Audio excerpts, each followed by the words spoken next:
The neighbors believed that Bob Denver had finally gone crazy. The Gilligan's Island celebrity abruptly vanished from Hollywood in 1991. After packing up everything, they relocated to a remote area of West Virginia. They observed as he began transmitting odd messages from a small radio station in his basement, cut wood, and roamed about talking to himself. What they were unaware of, the true cause of his disappearance, the covert disease that was ruining his family, and the startling arrest that would reveal all. Hollywood lights and stardom weren't the beginning of Bob Denver's tale. In New Rochelle, New York, it started off softly. He was born into a poor household on January 9, 1935. He wasn't technically raised in Texas despite what some people claim. In fact, he lived in New Rochelle for his first 15 years. When the family relocated to Brownwood, Texas, in 1951, their lives took a drastic turn. Bob started the 11th grade at the age of 16, which put him somewhat ahead of his peers.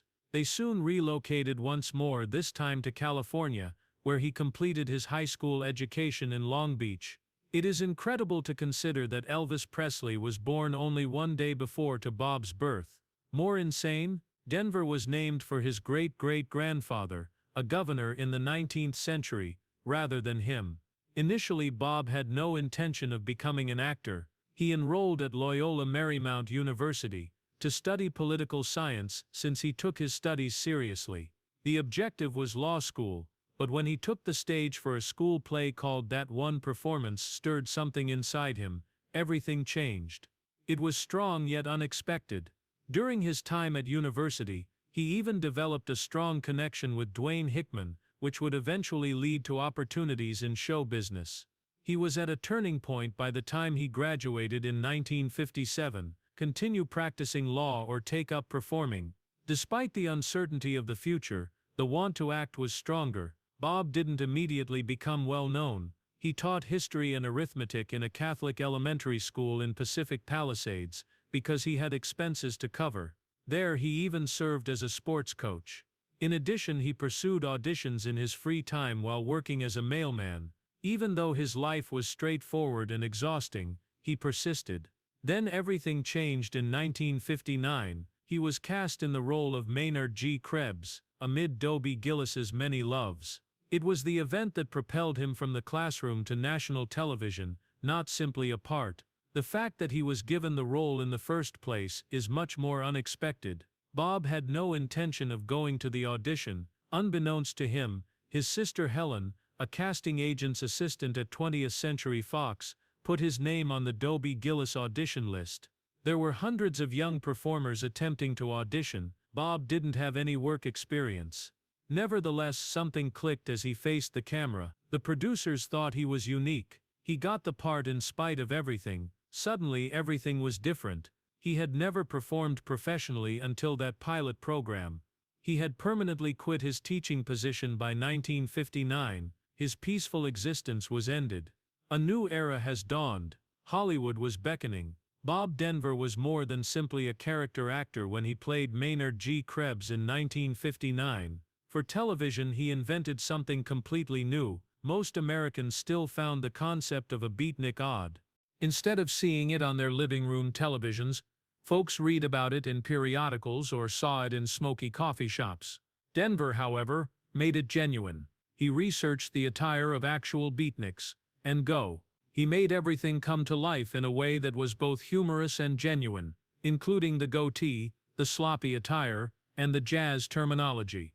In addition to stating that he enjoyed jazz, his character also performed crazy scat singing, blew into an ocarina, and played bongos.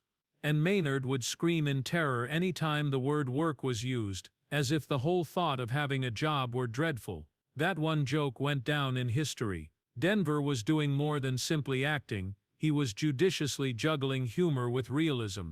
His beatnik was neither rebellious nor frightening.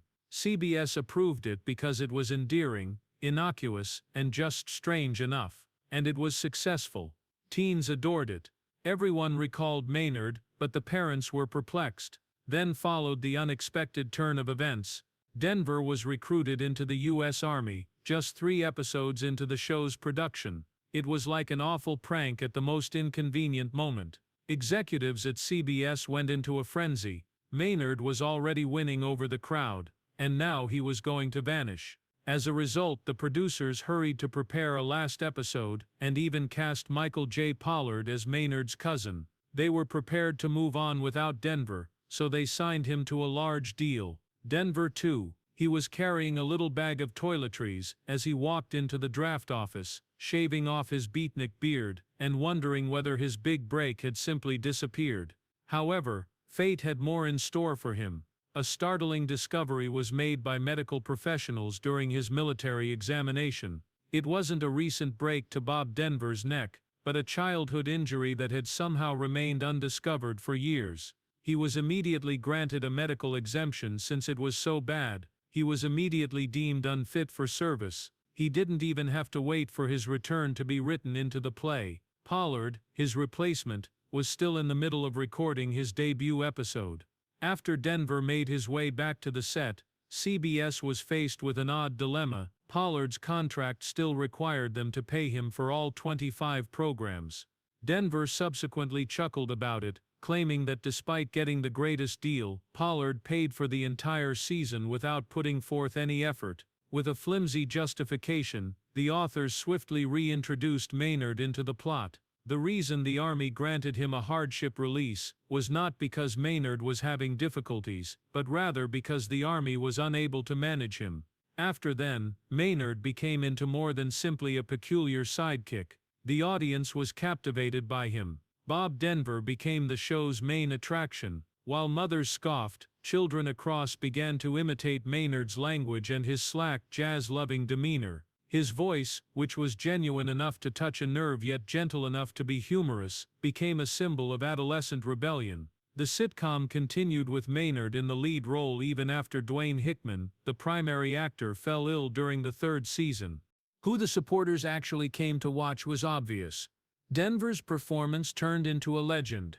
His ascent was later likened by critics to Henry Winkler's performance as Fonzie years later. Although he began as a sidekick, he ultimately stole the show. Long before social media or the internet, in the early 1960s, Bob Denver was caught up in a bizarre, perverse myth that would not go away. He was often believed to be dead by people all throughout America. It all began when he was portraying Dobie Gillis's several romances.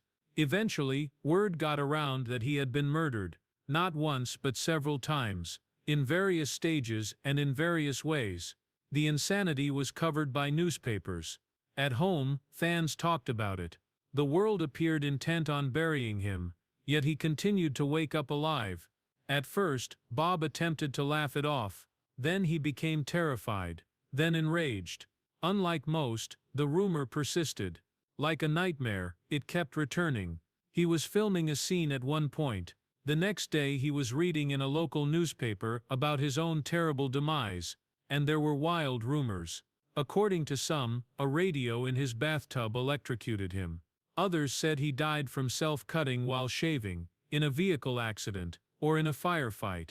He was said to have been buried at one location.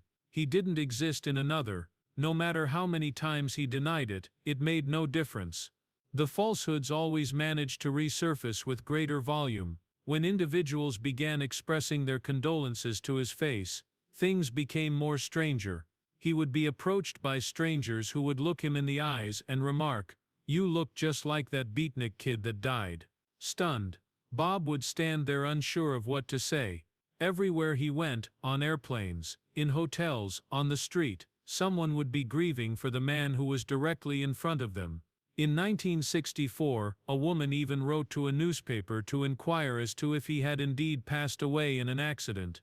She needed to be reassured by the columnist that Bob was not only still alive, but also set to star on Gilligan's Island. Conspiracy theories followed. Some fans believed that Bob Denver had passed away and that a doppelganger had been subtly introduced by the network. These were no longer whispers. It was genuinely believed. According to them, the new Maynard G. Krebs didn't laugh, grin, or move in the same way. On an aircraft, Bob heard this notion directly from the person seated next to him. "You're the second guy playing that role," the person informed him directly. He was unable to shake the shadow of his own ghost, no matter what he tried. The reality was straightforward. He was never gone. He was briefly recruited into the army, but was unable to serve due to a neck ailment. The insanity was likely fueled by that absence. Furthermore, no amount of evidence could disprove the belief that there were two Bob Denvers once it was established. Things didn't really calm down until Gilligan's Island was released, but the harm was already done. Reason was no longer relevant to the rumor. Bob has been plagued by it for years, and a weird uncertainty always lurked at the back of many fans' thoughts. Bob Denver nearly didn't win the role before he became Gilligan's face. He wasn't even suited for the part. First to be offered the position, Jerry Van Dyke declined. He decided on a show named My Mother the Car because he believed it would fail, but this choice proved disastrous. One season was all that was left of the show. It continues to be regarded as one of the worst TV concepts ever created. Even the producers were unsure when they returned to Denver. The creator, Sherwood Schwartz, was concerned that Denver would simply reenact his former beatnik persona from Dobie Gillis. However, there was something about Denver that compelled them to take a gamble, and it was worthwhile. Bob Denver assumed the part that would accompany him for the remainder of his life by the time Gilligan's Island was shown on television in 1964. There were only 3 seasons of the show. However, the effect was enormous. Through repeats, it endured for generations, and Denver's charming, silly persona became enduring. He took that duty quite seriously, something most people were unaware of. Denver offered something personal rather than merely portraying Gilligan as a bumbling idiot. He kept a tight eye on his 3-year-old son Patrick, observing his movements, his response to the world. Denver wanted Gilligan to experience the wonder, innocence, and hope of a kid. Dreama, his wife, says this was more than a passing gesture. It was his whole strategy. He felt that children should see someone who was like them, someone who could make mistakes and still be loved, on film. Gilligan was employed for that reason. It was more than simply the jokes and slapstick. Denver was the center of it, poured into it.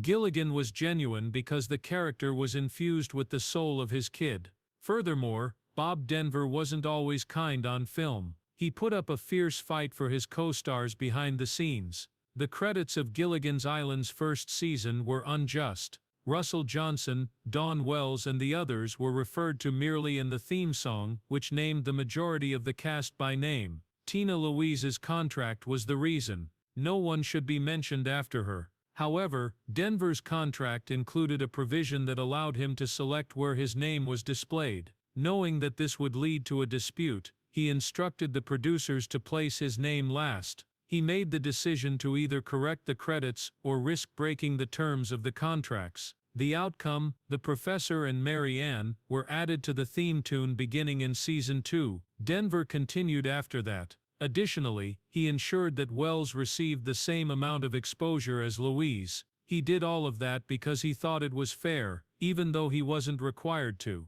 The lion then appeared. Denver was almost murdered while filming a Feed the Kitty episode in Season 2. Zamba, a genuine lion, was present in the scenario. The animal was quiet during practice, but Zamba screamed when the cameras started rolling, and leaped directly for Denver. The lion's bed was not fastened to the ground with bolts. Denver's life was spared by that small fact. The bed slid back as the lion charged, and Zamba was just 2 feet away from him. The animal was tackled in midair by the trainer, who leaped in. His shadow is even visible in the finished video. After coming dangerously close to being attacked, what did Denver do? "Okay, one more time, and keep the bed loose in case he leaps again," he replied dismissively. "Just get back to work without panicking or losing it." Bob Denver was that person, calm, unafraid, and totally dedicated. The odd thing is that he had previously collaborated with Zamba. 5 years prior, they had performed together. The lion could have recalled. He persisted after Gilligan's Island. The Good Guys was the first, a program so forgotten that even fans can't locate evidence that it even broadcast. Then came Gilligan's Island in the West, Dusty's Trail. The environment is different, but the characters are the same. When you thought it couldn't get any clearer, There was Far Out Space Nuts, in which Bob shot into space after pressing a launch button rather than a lunch button. Gilligan was remixed in each show, and each one faded more quickly than the last. Nevertheless, Bob continued in the hopes that one would stick. His face was the issue, not just the writing. You couldn't help but notice Bob Denver's face. It appeared on T-shirts, board games, and lunchboxes. Children were familiar with him, known him in airports.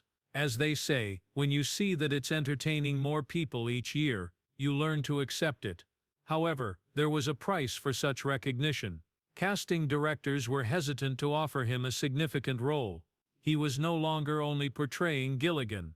He was Gilligan. Therefore, he had little chance of reinventing himself when he arrived. Then, the money is there. You would assume that being the star of a popular program would bring in a lot of money. Not for Bob. He was paid around $1,500 per week to film Gilligan's Island. However, the money ceased after the episode aired twice. Just a well-known face and a modest financial account. No residuals or syndication money. The financial strain increased after the birth of their son Colin in 1984, who had severe autism and seizure issues. Not for fun, Bob began making personal appearances as Gilligan, but because it was necessary to pay the bills. In dinner theater, he performed. His company manager had given up on him. He laughed. Bob remarked, "He knows I'm hopeless," was just the truth. It wasn't self-pity. Bob Denver's off-screen life was equally as complex and dramatic as any of his television roles. His true life was full of tragedy, failed romances, and ultimately, a love that lasted to the very end, even though most people knew him as the silly, endearing Gilligan. Each of his 4 marriages had its share of highs and lows. However, he didn't discover the type of profound connection he had been looking for all along until much later in life. In 1960, just as his career was beginning to grow, he married Maggie Ryan for the first time. Together, they have 2 kids, Megan and Patrick. However, the marriage had broken out by 1966. He married Jean Weber within a year, and that one didn't last. 3 years and no kids. He then had a daughter called Emily in 1972 with Carol Abrahams. By 1975, that marriage had also dissolved. Between all of this, Bob was arrested for possessing marijuana in 1971 and received a $250 fine. Even though his face was all over TV, his personal life was beginning to resemble a series of misfires. Then, however, something altered. Dreama Perry and Bob first crossed paths at a Florida theatrical show in 1977. He was 42, and she was only 27, vastly different in terms of age and experience. She was initially anxious about working with the man everyone knew as Gilligan, but as soon as they touched hands, everything changed. Both of them sensed it. Chemistry wasn't the only factor, there was more to it. Later on, Dreama would admit that she didn't like the role. She fell in love with Bob because she saw the spirit in him, the guy behind the famous. They dated for 2 years before getting married in 1979, and this time, their marriage lasted.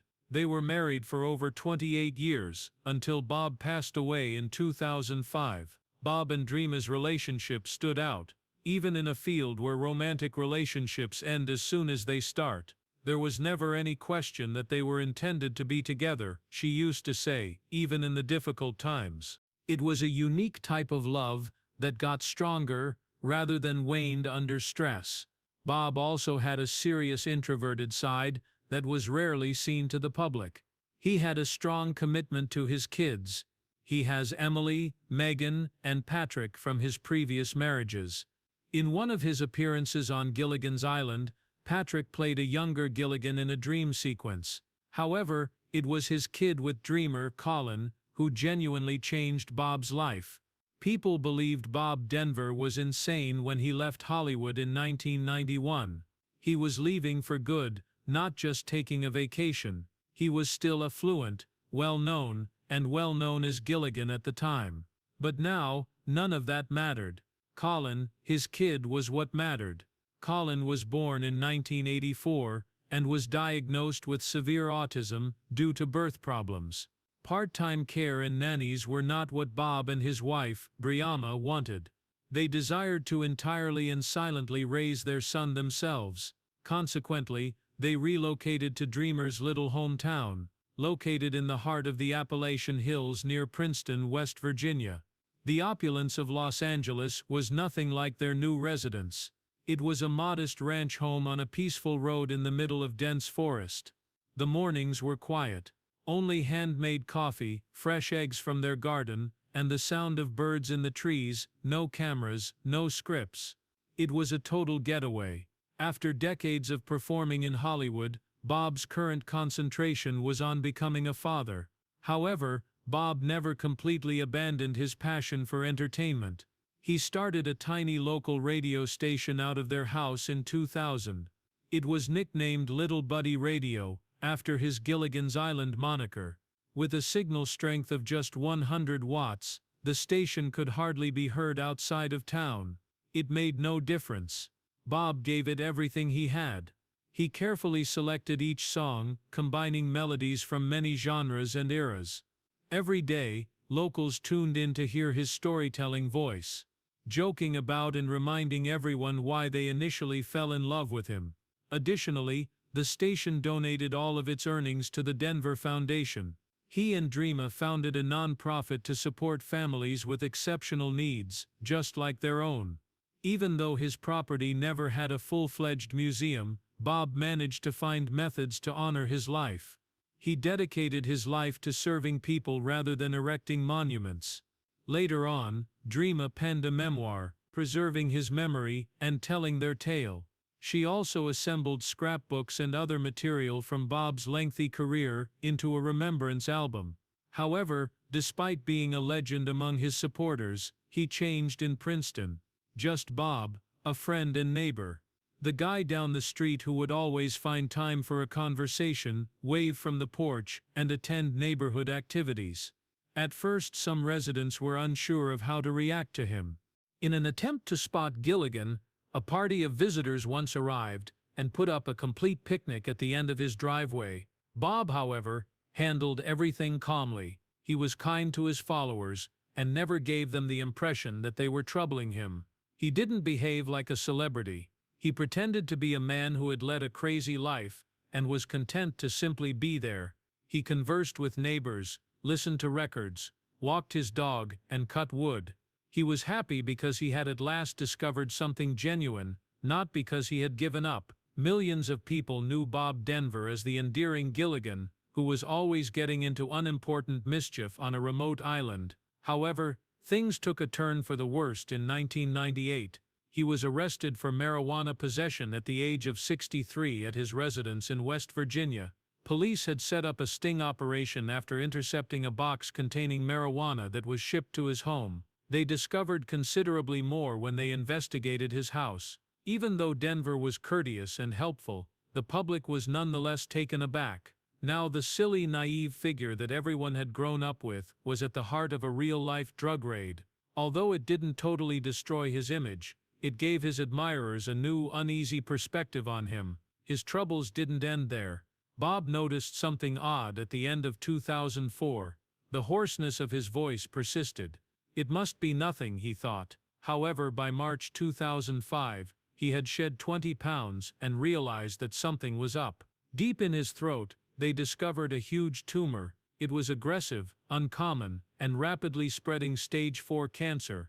Decades of smoking had caught up with him. The tumor had spread to his thyroid, voice box, base of his tongue, and even his neck muscles.